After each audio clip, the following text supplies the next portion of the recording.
हम हुकूमत पाकिस्तान से मुतालबा करते हैं कि पश्तून कम्युनिटी से ताल्लुक रखने वाली 11 साल की खूबसूरत बच्ची इस वक्त कच्चे के डाकू की हिरासत में है। हम हुकूमत पाकिस्तान से मुतालबा करते हैं कि इनकी बाजियाबी के लिए फौरन अमली इकदामात किए जाए। इस वक्त कच्चे के डाकू इनके मां से 15 लाख रुपए की डिमांड कर रहा था और उसकी मां बिल्कुल खामोश थी, किसी को बता भी नहीं रही थी। और उसके बाद उसकी मां घर के अंदर जेवरात बेच देती है, सोलर बेच देती है, यूपीएस बैटरी बेच देती है, बकरी बेच देती है, यहां तक कि घर की चारपाई तक भी वो बेच देती है और 15 लाख रुपए वो कच्चे के डाकुओं के लिए इकट्ठा कर देती हैं। उसके बाद कच्चे के डाकू उसकी मां को कहते हैं कि आप हमारे इलाके में आओ, 15 लाख रुपए के साथ हम आपको अपनी बेटी वापस कर देंगे।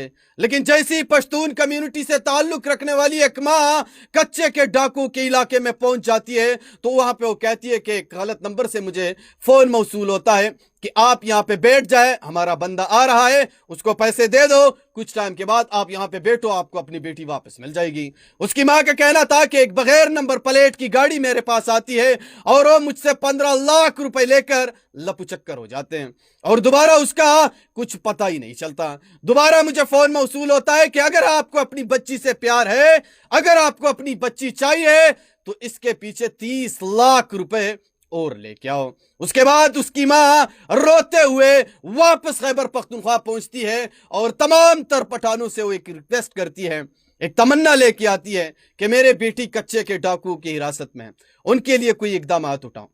कच्चे के डाकुओं के सर के ऊपर कोई सींग नहीं है।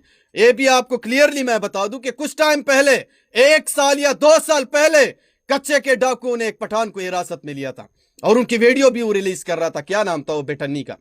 और उसके बाद वहां पे पठानों ने क्या किया, खुलेआम ऐलान कर दिया बंदूकों के साथ कि हम कल तमाम तर लोग बंदूकों के साथ बसों में सवार होंगे और कच्चे के डाकुओं के पास जाएंगे और उनसे मुकाबला करेंगे, हम देखते हैं कि उसमें कितना दम है, हम में कितना दम है। लेकिन जैसी हुकूमत को इसके बारे में पता चलता है, कच्चे के डाकू को इसके बारे में पता चलता है, वो फौरन पठान को रिलीज कर देता है। कहने का मतलब यह है कि इनके लिए अमली इकदामात किए जाए। हम हुकूमत पाकिस्तान से भी मुतालबा करते हैं कि इस बच्ची के लिए अमली इकदामात किए जाएं। क्या गरीब बच्ची को इस मुल्क में जिंदगी गुजारने का जुर्म हासिल नहीं है? क्या उस मुल्क में जिंदगी नहीं गुजार सकते? क्या वो गरीब ही इसीलिए? कहने का मतलब यह है कि पठान जितने अच्छे, जितने मुखलिस और जितने मेहमान नवाज है, उनसे 100 गुना ज्यादा वो खूनखार भेड़िए भी हैं। और यह बात क्लियरली मैं आपको कह चुका हूं कि इनसे कई गुना ज्यादा वो फिर खूनखार भेड़िए बन जाते हैं और वो इंसान को ऐसा कहते हैं कि फिर उसको समझ ही नहीं आता।